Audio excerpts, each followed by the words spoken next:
Thank you for coming here at 5 p.m. for this special meeting. We'll move on to public participation. This is, because it's a special meeting, this is limited to items that are posted in the agenda.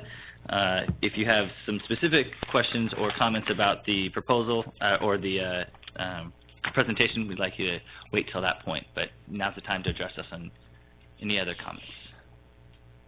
All right, seeing none, I will close public participation. Moving on to declaration of conflicts of interest and disqualifications, looking left and right, seeing none. Consent calendar, seeing no items. Move on to public hearing, we have none. And scheduled matters, a request to accept the report outlining crime trends within the City of Turlock, along with the response strategy for dealing with these trends, and provide direction to staff on future actions to be taken. Chief Jackson. Thank you, Mayor, Council, and thank you for letting us have another bite at the apple. We heard you loud and clear last council meeting that you wanted more specific statistics as well as some specifics as far as what we're doing as a police department to address the crime trends in Turlock.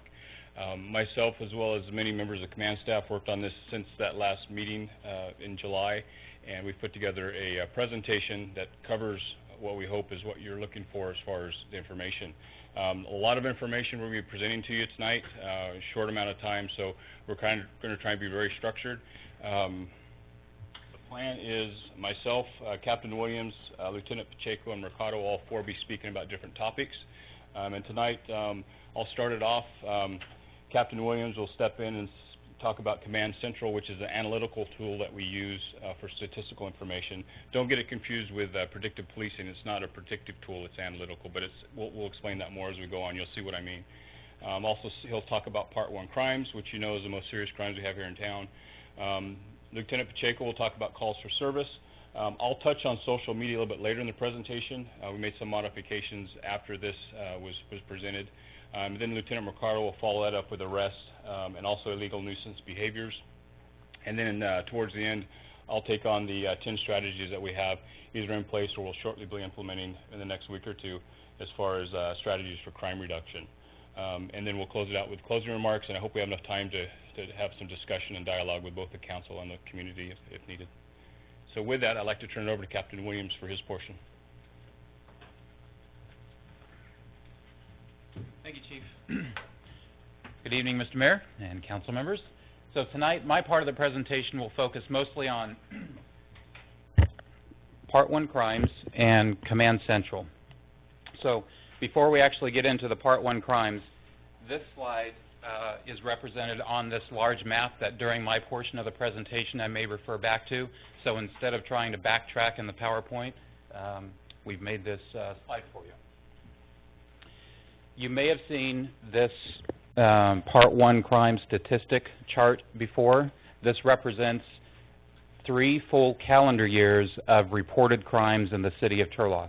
And not just reported crimes, but reported Part 1 crimes. And once again, as a reminder, mostly for the public out there, Council, I'm sure you're aware of this, the Part 1 crimes as defined by the Department of Justice include the crimes of murder, rape, robbery, aggravated assault, burglary, larceny theft, and vehicle theft. And what this chart indicates is over the last 3 calendar years, January through December, if you compare 2012 to 2013 down on the bottom, there was a less than 0.5% increase in overall Part 1 crime. Comparing 2013 to 2014, there was about a 3% decrease in crime, and comparing 2014 to 2015, just raw data, there was about a little more than 9% increase in crime. And that, for the purposes of what we're trying to accomplish to develop strategies to reduce crime, just considering these statistics alone is not good enough, so we took it a little further. The next slide, in addition to those 3 full calendar years, we wanted to consider the 3 most current full months of crime data that we have available. Down on the bottom, it also indicates the increase month over month. So what may be confusing about this slide, and something that I will get into a little further when we get into Command Central, is just looking at this slide, you may see, or it may indicate to whoever sees this, that there has been a decrease in crime, Part 1 crime, from January to February. It was 11, almost 12% down. From February to March, 5% down. From March to April, 15.5% decrease in crime. and then it's been flat for May and June. What's deceiving about that is even though that is the statistics month over month, that is the trend. After we get out of the Christmas season and get into the first 6 months of the year, if you look at last year, for example, in 2015, we saw the same type of decrease from January through June, and if you compare the raw numbers of 2015 to 2016 during these months, crime in 2016 actually increased 3%. So that's where it could get a little confusing. If you're just looking at charts, just looking at figures, they may tell a story that doesn't help us when we're trying to reduce the crime. So that's when we get into one of my favorite things, Command Centrals. Since I'm a statistics-based person and like to see charts and graphs and whatnot, this part is not in the PowerPoint because it is a live, interactive programming and software component that we have available to us. So I need to get out of the PowerPoint and go into Command Central itself.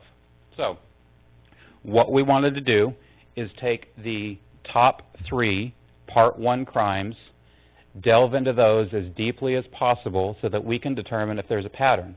What we were looking for is what are the top 3 crimes in Turlock? Is there a pattern to when they occur? For example, is there a particular area of town or time of day or day of week and so on? So if we look at all Part 1 crimes reported in the city of Turlock between the months of a 12-month period, July 1st of 2015 through June 30th of 2016, during that 12-month period of time, instead of linking all thefts together and all robberies together, this disaggregates those crimes and shows exactly what the crime issue in Turlock is.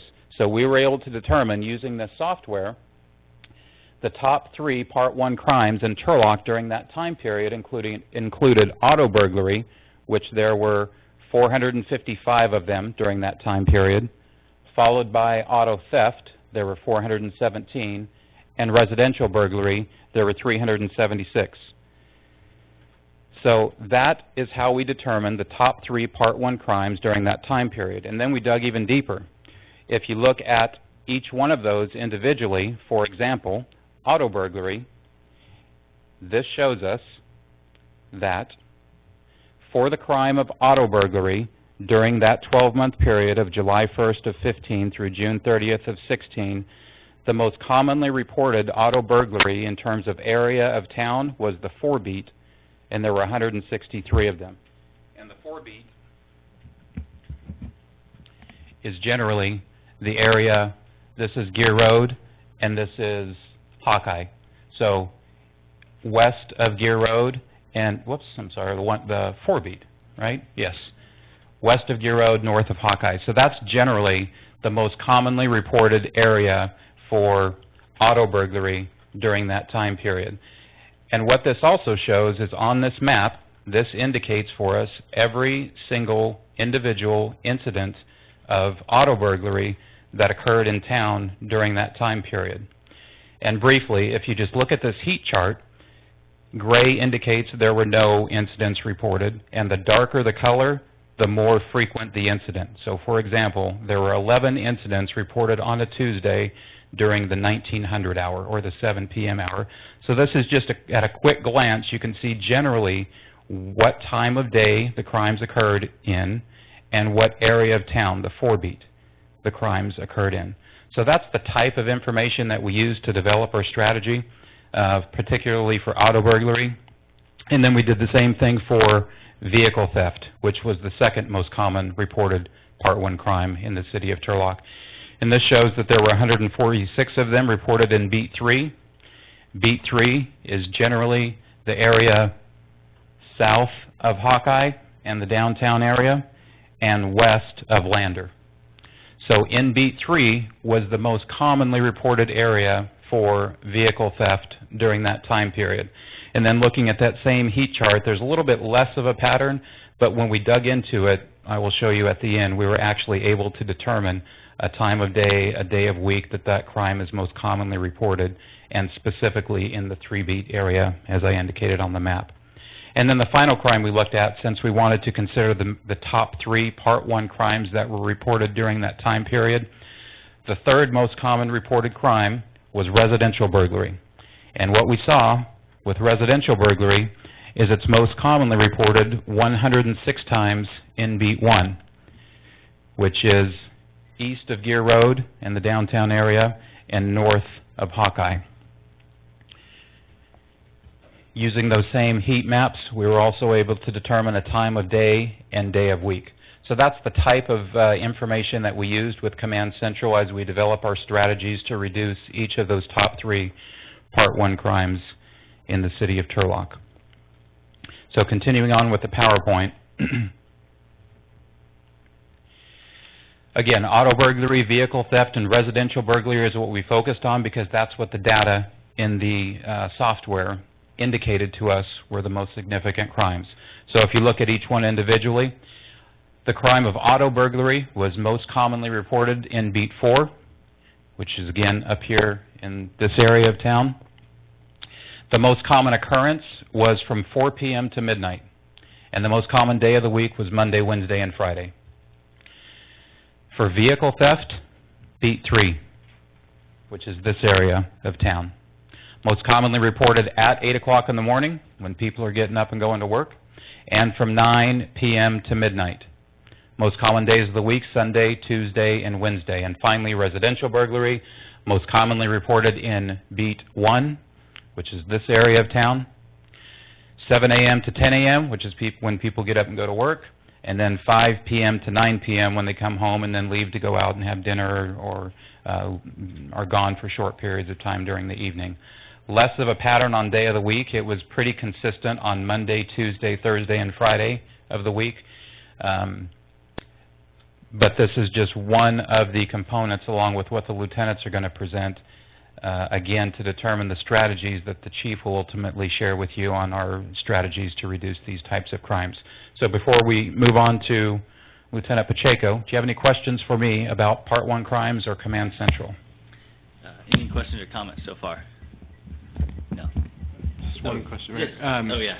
So this conversation started, and the basic question was sort of, are we seeing a trend in terms of increase in crime? And so what is the sort of the general consensus, and can we come to sort of a number on just how much has increased or decreased in the last 2 or 3 years, or from this year, last year to this year? Yeah, we know for sure in terms of reported crime that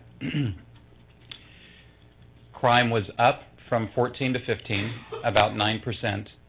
And right now, if trends continue as they are, crime will go up a little bit more this year. But we're halfway through the year. So as of right now, we're about a 3% increase over last year. But that's reported crime. So as one of the things I think the chief is going to talk about, and I don't want to steal his thunder, I think we might be dealing with underreported crime in Turlock. I think the things that the people, the citizens of Turlock are experiencing are not reflected in these statistics. Thank you. Mm-hmm. Thank you. Yes, and for the record, I am opening public participation for this portion of the presentation. So yes, if you'd like to come to the microphone, though, so the people at home can hear your question. Oh, you have stats of your own. I like that. No, please. Please do, yeah. So I've been just looking at even further within the crime rates of Turlock, and excuse me, I should probably say my name. Yeah. My name is Michael Puffer, 040 Augsburg Court, and I've noticed crime has been higher both in general in California during 2003 and 2008. Is it at all economical, maybe? As the chief is going to mention towards the end of the presentation, I think there are a number of individual causes for the increase of crime. I think Turlock is not unique in its experience of the increase in crime, and economics certainly could be a factor. Okay. One more question, if I may ask. Do you think encouraging people to house their automobiles in garages more would probably decrease the amount of auto burglaries? Excuse me, burglaries. I can never pronounce that word right. Yeah, it's a hard word. I think anything we can do in the area of crime prevention can only help. We've launched a campaign in the Turlock Police Department to engage a little more in the prevention activities, and we'll continue in that effort. And certainly, storing your vehicle in your garage as opposed to in the driveway or on the street could help. So anything in terms of prevention, we would encourage. Okay, thank you. But you're getting at to what we're trying to do here later, which is trying to find some reasons and rationale as to why these trends are going up or down, and you're right on. Absolutely. Good. Yes? Want to continue? Any other questions for me before I turn it over to Lieutenant Pacheco? I don't see any. Let's go LT.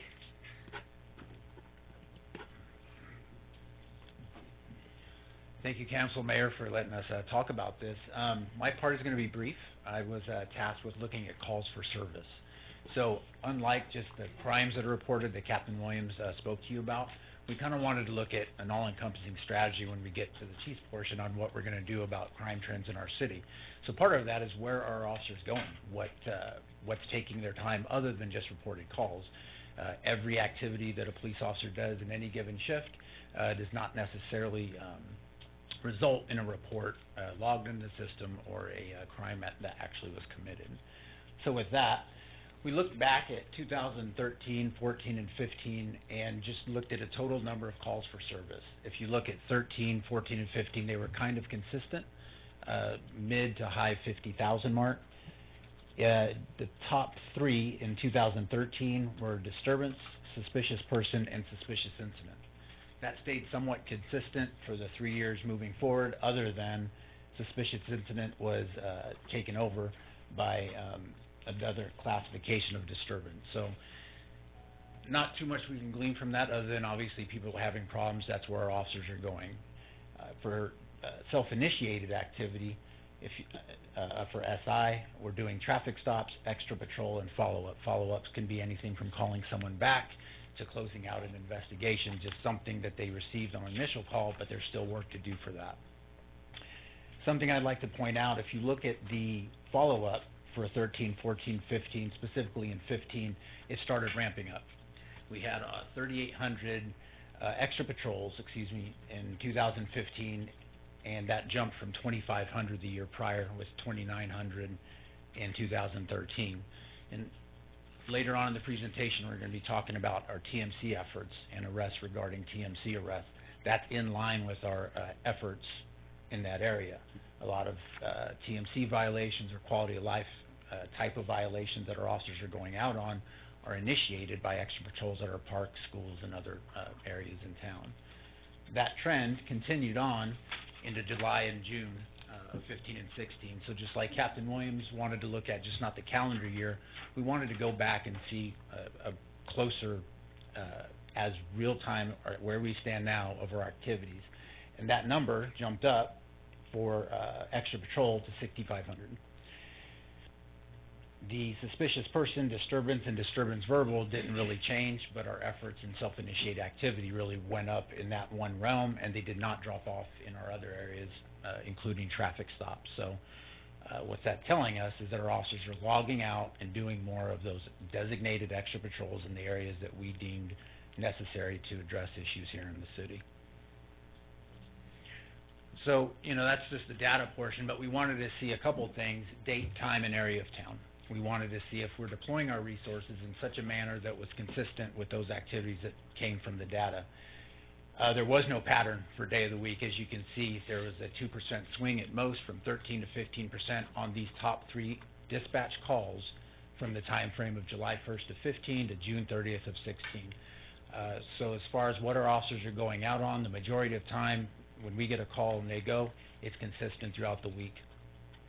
One thing of note is that area of town, our 2 beat saw the most activity with 28%. Our beats are broken up into 5 different beats. While that is a little spike from the other areas of town, it's telling us that it looks as though our beat alignment is appropriate, that our beat alignment, where our officers have a designated area of town that they're responsible for, seems appropriate. The 2 is a little bit higher.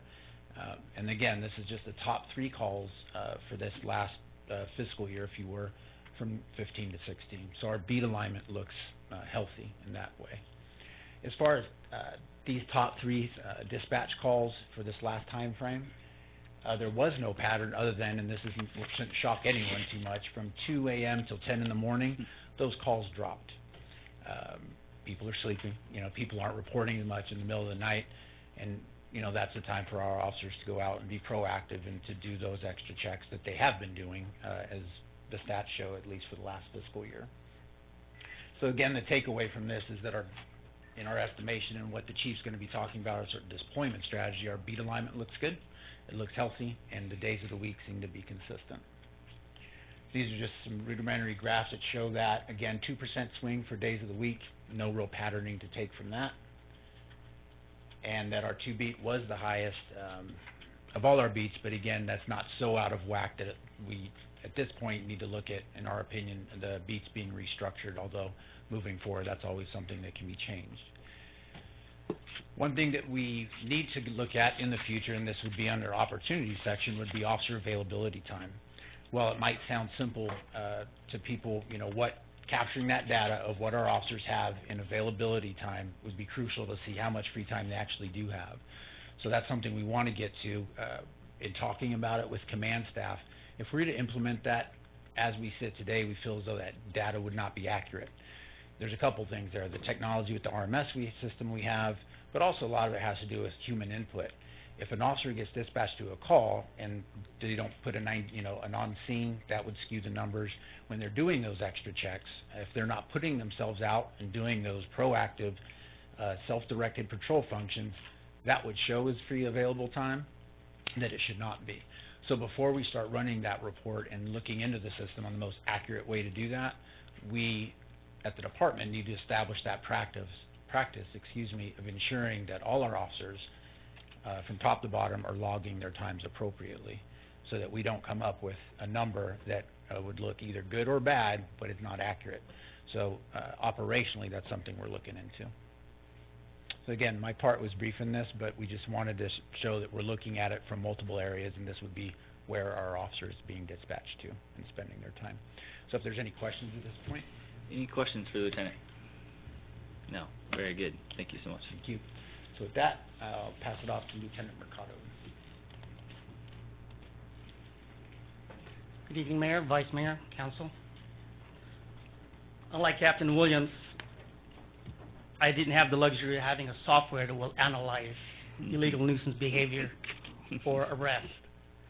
I had to do the good old-fashioned researching in Excel spreadsheets and drilling down for the information.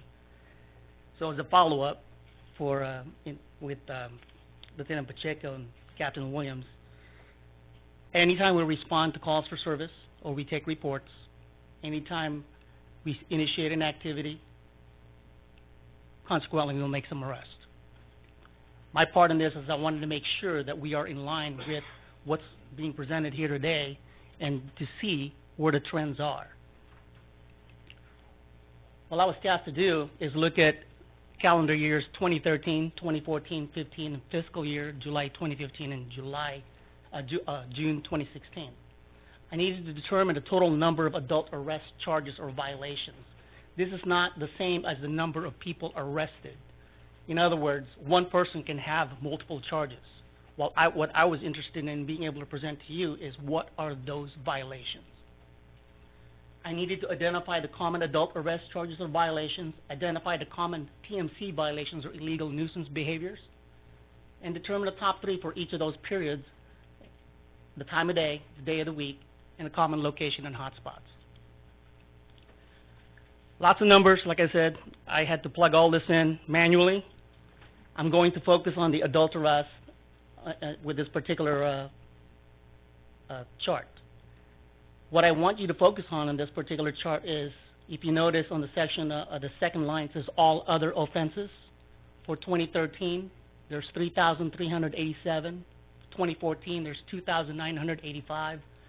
For 2015, 2,883. And the fiscal year July through June is 3,460. So we're averaging about 3,000 arrests. I needed to figure out what those were, because all the other ones are pretty self-explanatory. I needed to find out what those were. What I came up with is we make hundreds of warrant arrests. What that means is people fail to appear to court when they get a ticket. Obviously, a bench warrant is issued, and we arrest them. So we make a lot of warrant arrests. The second thing that came up while drilling into all other offenses is I found out we make a lot of arrests for vehicle code violations. People that are unlicensed, people that drive with suspended licenses.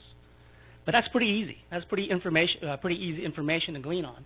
So what I needed to do is keep drilling into this thing, and I needed to determine the time of day when all these violations occur. I needed to determine a day of the week when these violations occur, and summarize all this. So for 2013, 2014, and 2015, I determined that intoxication, alcohol, drugs, larceny, and simple assault, we make hundreds of arrests on those. And it's basically in line with what Captain Williams is pointing out as, the top 5 crimes that are being reported. For July 2015 and June 2016, one interesting trend that I noticed is larceny dropped off. Not dropped off, but was beaten out by possession of methamphetamine arrest. And when I looked at the numbers, it was about 19% difference. I think if I can go back to the first chart I wanted to show you, it was 207 for larceny and 247 for possession of methamphetamine. The day of the week, most of these arrests happen Tuesday to Saturday. The time of day is 4 p.m. till midnight. When it comes to evaluating or drilling down to the information to get to the TMC violations, what I noticed in 2013 and 2014 is that a lot of the TMC violations that were being issued were issued by animal control, and animal control related violations. From dog license, if you look at that, 310 in 2013 and 210 in 2014. Dog at large violations and too many animals. Those were the top 3 for 2013 and 2014. Again, I kept drilling into this thing, and I figured out in 2015, again, animal control, dog license required is $199. But one thing that's interesting that I noticed that surfaced during the year 2015 is that we started to issue a lot more arrest violations for unlawful camping at public parks, city streets. And I wanted to break that down some more. And what I ended up doing is I determined the top 3 illegal nuisance violations, and it consisted of unlawful camping, which is 139 violations, being at the park after hours, which is 31, and shopping cart, possession of shopping carts, or removal of shopping carts from their premises. For July 2015 and June 2016, again, animal control officers were issuing 258 citations, violations for dog license required. And if you notice, unlawful camping is still a lot of numbers compared to 2013 and 2014, up to 240. And open container, possession of alcoholic beverages, open container at public parks. Real quick, LT, do you know in 2014 what our unlawful camping enforcement numbers were? They just didn't register in the top 3. I have it. I can. Oh, that's fine. Yeah. Later. Okay, just checking. So let me get back on track here. For July 2015 and June 2016, I identified, again, the top 3 illegal nuisance behaviors. Unlawful camping takes number 1. We issued about 240 citations for that. Open container at 59, and possession of shopping cart. I have an explanation or a theory why that happened. The increases in 2015 for illegal nuisance behavior violations is because we increased our enforcement efforts for TMC codes throughout the city. And thanks to Turlock City Attorney Fader Norton, a lot of these cases are actually getting prosecuted and going to court. Well, before, they were not. Nothing was happening with them. And then along the same lines, the City Diversion Program also provided a way to adjudicate some of these cases so people can get the help that they need.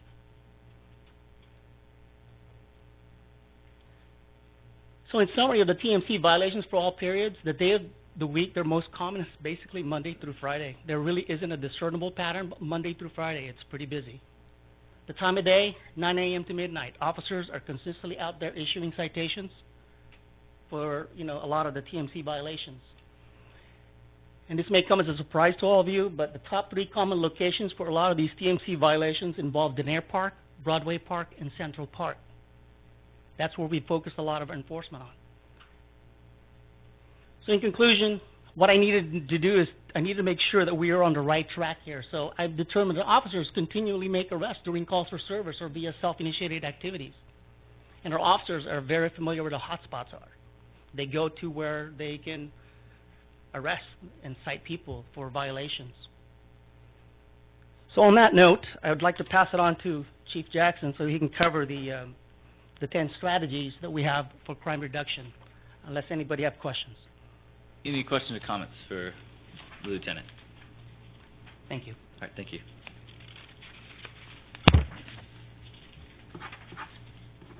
Thank you, Captain Williams, Lieutenants Pacheco and Mercado. Council, what you just heard was the statistical information and both qualitative and quantitative that we're going to be using for our guide in the future to help focus our efforts with our resources that we have for the police department. And we're going to do so in a constantly moving fashion as far as what's the priorities, what's the top 3 crimes, and we're, as we focus our efforts on those things will move around and they'll go down, they'll go up, and we'll constantly be modifying what our service strategies are. We've identified 10 strategies that we either have in place now or shortly within the next week or so we'll be implementing for the department. They are, our crime analysts will disseminate information for directed enforcement. We have fully staffed core as of, well, next Wednesday we'll have a full staffed core team. Overtime opportunities for directed patrol, and I'll explain these a little further, but I just want to map out the first 10 first. Traffic safety unit will be deployed in hotspot areas.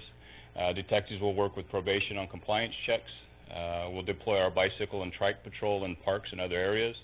Assign a detective to specifically dealing with auto theft, which we've identified as one of our major top 3 crimes. Transfer the next door program to the management oversight of the crime analyst as well as other social media sites. And then identify the top 3 Turlock specific social media sites. Not our own, but social media sites that are administered and managed by others. We're going to start monitoring those and dealing with those a little differently. And then 10, we found that we need to engage the community for qualitative information. The statistics alone aren't enough to help us direct our enforcement efforts, so we really need to reach out to our community and get more information from them. So with that, I'll first address our first priority, our first strategy. You know, our crime analysts will gather and analyze and distribute crime trend information department-wide. That's throughout the department, utilizing the tools which you were just shown. This information will be used to focus our efforts on our areas of concern. So we're going to identify the top 3 crimes, which right now are auto theft, burglary, and other thefts. We'll analyze reported illegal nuisance behavior. Facebook and other social media sites will be reviewed for trends as far as comments from the public. With this information, we'll categorize the day of the week, time of day, and area of town with the highest activities and give us a pinpoint accuracy as far as where these hot spots to focus our department-wide efforts. And then we'll disseminate that information weekly, starting next Monday to staff, and we'll use that as a guide for our focus and efforts. So August 15th is our kickoff date for that. It'll be next week. The second strategy is we will be fully staffing our core team, which is our proactive unit that you've heard me talk about, and that'll be effective later next week. They've already been noticed, and the officers know when they're going to start. I believe that's either Tuesday or Wednesday we're going to outfit that unit. And that will increase the team from 2 officers and a sergeant to 4 officers and a sergeant. They will focus on emerging crime trends, using the statistical information and the qualitative information we obtained through the crime analyst. Their present focus will be on reducing auto theft and auto burglaries. We will have an enforcement strategy based on making arrests and prosecuting law violators, so zero tolerance. They'll provide high visibility patrols and work with confidential informants.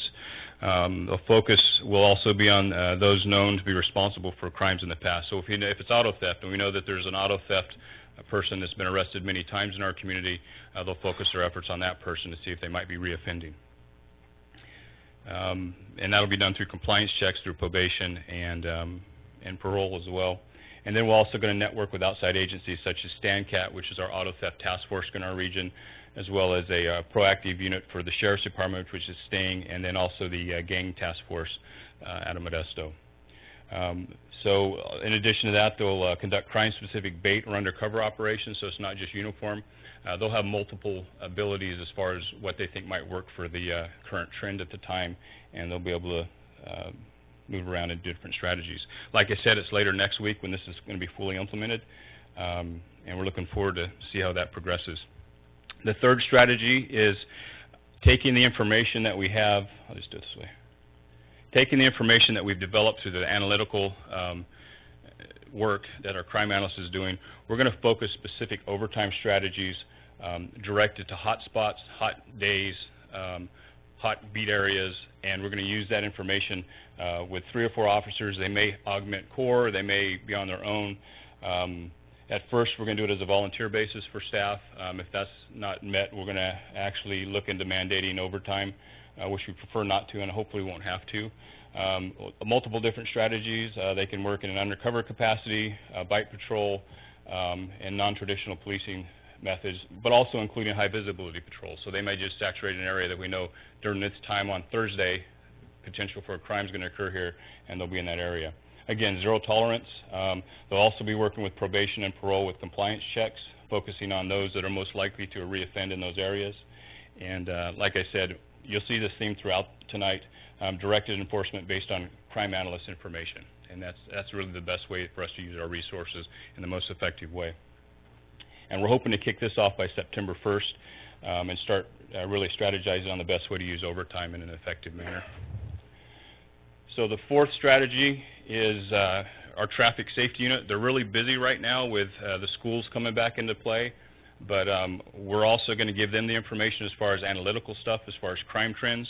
So when they're not in the areas of high traffic safety concerns, they'll be in areas of high crime. They're going to be areas specific to the information we provide them through the crime analyst as far as when to spend time that they have available after they do their traffic safety stuff. The fifth strategy is something that's been ongoing, but we're going to modify it a bit. It's our detectives, they work closely with probation. If you heard me say before, we have a probation officer assigned to our office. He sits there right with detectives, and they already work closely together. But the change that we're going to make is we're going to be using this analytical and statistical information to help direct the focus and efforts of our officers working with probation. So we're going to be focusing on, if it's auto theft, we know somebody's on probation for auto theft. We're going to reach out to that person, make sure they're in compliance and they're not offending, and they're not the ones that are causing the uptick in crime. And this has already started, and it'll be ongoing as well. The sixth strategy is we're going to deploy our bicycle and trike patrol. This will also be in an overtime type basis as well. It's the highly visibility and patrol in parks, downtown, residential neighborhoods, but not only highly visible, you'd be surprised what you can sneak up on with a bicycle or and the trike, that's that 3-wheeled electric device that we have, and we're going to use that as a strategy as well. And we're going to kick that off the same time we start with our overtime edition. So the seventh strategy is traditionally we've had auto theft assigned bureau-wide in our investigations. We've now identified a specific detective that's going to be the liaison and take ownership of that. They're going to work with StanCat, which is the Auto Theft Task Force. They're going to set up bait car operations, and they're going to also review all of the auto theft reports to see if there's current trends that they could pick up on as well. Identify hot spots, locations, and conduct compliance checks through parole and probation, like I mentioned before, for auto theft-related crimes. Our eighth strategy is social media related. We found some deficiencies in some of the, I don't want to say we created a monster, but Nextdoor caused us some communication concerns with the public. We don't have the ability to monitor neighborhoods like some people think, so there might be comments left in the neighborhood next door area. We don't see them unless they're specifically sent to the police department. So we got to make sure that people understand that, and that's not the best way to contact their police department. Our crime analyst is going to work on that as well, but she's also going to be working with other social media connections as well through Facebook and some of the other formats that we use. The ninth strategy, again with social media, is we want to identify the top 3 media sites. And when I say that, it's not just the Turlock Police Department's Facebook page, which is what we monitor now. We respond if people ask questions, make comments, we respond back to them. But I believe, I believe rightfully so, the public expects us to also monitor some of the other larger media sites that are being managed off-site from the city, and we're going to start looking at those and try to be more involved in answering questions or concerns that might be brought up in some of the other non-Turlock Police Department hosted media sites, and that's going to be done through the crime analyst. Could be on Facebook, could be on Twitter, could be YouTube, it could change, but we're going to try to do the best we can to best communicate with the community. Because, you know, we really feel that statistics alone, like I mentioned earlier, isn't enough. We need to find out what the feelings are in the community. Is there a problem in certain areas? And I think through the qualitative information we can get through social media, we're going to try and incorporate that as well in our strategies. So the 10th strategy is still along the lines of getting more information as far as the feelings in the community. Statistically, we're going to keep going with that, but we do feel that there is some bit of apathy, and I know Captain Williams touched on it a bit, but I constantly hear the public say, well, I don't want to bother you, I don't want to call in, I don't want to tell you, you know, somebody stole my kid's bike, but what good is it going to do to report it? Well, if you look at what we're using as a strategy as far as our patrol efforts, we need to know when these crimes occur so we can put that in the analytical software program and say, okay, this is an area we have a crime issue, and if it's not reported, we don't know that information. So it's assumed that it's not happening there. So that's why it's so important for us to hear from the public what's going on in their community. So we know there's a deficiency through apathy or whatever it might be with reporting crimes. So we're going to reach out the best we can in a qualitative manner to reach out to the public and get face-to-face time. And what we're going to do in the next 60 days is try to reach out to our neighborhood watch block captains and establish meetings in the community. Biggest challenge we're going to have, 60 days, we have 80 neighborhood watch block captains. So realistically, that's probably not going to happen all of them. We'll try to reach out to the ones that are most active, but we want to get and spread out throughout the city. We want to get a good temperature as far as what's going on. So that may continue past 60 days, but we really want to determine through them what's going on in their specific communities. It'll also give us a chance to disseminate crime prevention and recommendations to the public and solicit feedback. So we're going to ask them, what's going on in the community? Please report crimes. If you're not reporting crimes, we want to know why you're not reporting crimes. And if there's an issue, if it's a communication issue, we want to be able to resolve that in these next 60 to maybe 80 days as far as getting those meetings done. And that's the 10th strategy. I will share with you, we got a fantastic community. We got great people in our community, and the police department is going to do our best to communicate and get with the community to work as a team. I think that's the most critical part. I want to go back a little bit to talk about statistics as far as what we've seen. We focus heavily on quality of life issues in the parks, which I really think has been effective. We've done a great job. Attorney Norton, she's done a fantastic job with diversion, and it's worked. It's really worked. But it has taken some of our staff time, our proactive time, and put it in a, they only have a certain amount of hours in the day to do things. So they put a lot of focus on that. By focusing specifically on crime trends like we're doing, that other limited time that we have will help us get our staff in the right places. But one of the things I really want to ask for support from the council is the development of that community resource program we want to do. Because what I want to do is continue on with both efforts. I want to work on crime, but I also want to continue to work on quality of life in Turlock. And it's hard to do both with the staffing we have. And the plans are, with the support of the phase plan that we have for staffing, once we add more staff, we can put a couple people to focus, continued focus on the illegal nuisance behaviors, and then, you know, we're already going to start focusing on the crime trends and make a difference. I also think it's important within the next 6 months to review this and see what's happened, has it worked, what's working, what's not working, and we're going to constantly be reviewing it. But and obviously, we're going to be giving council, I think, on a monthly status crime trend updates and such. So you're going to be more informed as far as what's going on. And I'm excited about the future for what we have planned. I think it's going to work. And if not, we're flexible enough. If it doesn't, one strategy doesn't work, we'll try a different strategy and focus on the ones that really do. So with that, council, that's our update for crime trends. If you have any questions, I'm available. We've got 10 minutes. Any questions or comments from the council or from the public for the chief? Nothing? Well, this is exactly what we were looking for. So thank you to you and your team for putting this together. You guys identified a pretty serious problem, but you offered 10 solutions.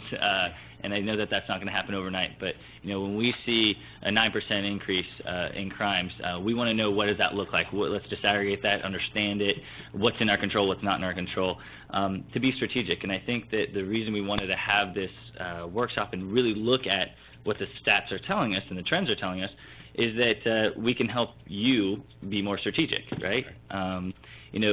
When I was in Afghanistan, lieutenant colonels had to adhere to counterinsurgency strategy, the idea of going in and winning hearts and minds. And some lieutenant colonels didn't really buy into it and just said, go out there and patrol. Just about numbers, right? And then I worked for some lieutenant colonels that really got it and said, patrol, but the quality of it is strategic. These are the problem villages. Understand who the players are. Understand the dynamics. And really, it's community policing out in Afghanistan. And so, while both patrols are doing a great job and both soldiers groups are doing a great job, one was being strategic and was really being effective. And I think that you have a great outline going forward as to how to use the police officers and resources that we have now. So thank you for putting the time and effort into doing that and bringing it to council. Any other last comments or questions from the audience or from the council? Yes, Vice Mayor, you brought this forward. Yeah, so I want to thank you for doing that. That was far more helpful for me to understand. And what I want to start with is what this isn't. This isn't a statement against any employee, whether the police department sworn or not sworn, about their abilities or what they're doing. It's not about you, Chief. It's about you being the chief and the leader and your spokesperson, and us trying to help you to do something to help you be more successful. We're hearing the concerns from the public, and so we're trying to figure out how we can help you. And unless you tell us what you need from us, we're sitting here blindfolded, if you will, and it makes it really difficult. So that was my intent all along. Is in private we've spoken. I'm like, okay, how much more money do you need for this or for this? I don't want to micromanage. I just want to make sure that you're coming here and asking us for what you need to be most successful for our community. And having said that, whether it's a 3% or a 15, 20% increase, I'm not going to tell 3,100 people that were victims of crimes in Turlock that didn't matter, that they don't matter. I'm not going to tell 17 women that were raped that they're insignificant. I'm not going to tell the 2 people who died that their families, I'm not going to tell them. I'm going to tell their families that they're not important. So it doesn't matter about how much the numbers are. It's all crime and it matters to somebody. And I'm glad that we're sitting here talking about it. This is the open forum that we should have. It shouldn't be taken personal. It's how we can all be better at doing our jobs and helping each other do better jobs. So thanks for doing that. You're very welcome. Absolutely. Thank you again, Chief. All right, with that, I'll close. Yes, if you'd like to come forward to the microphone.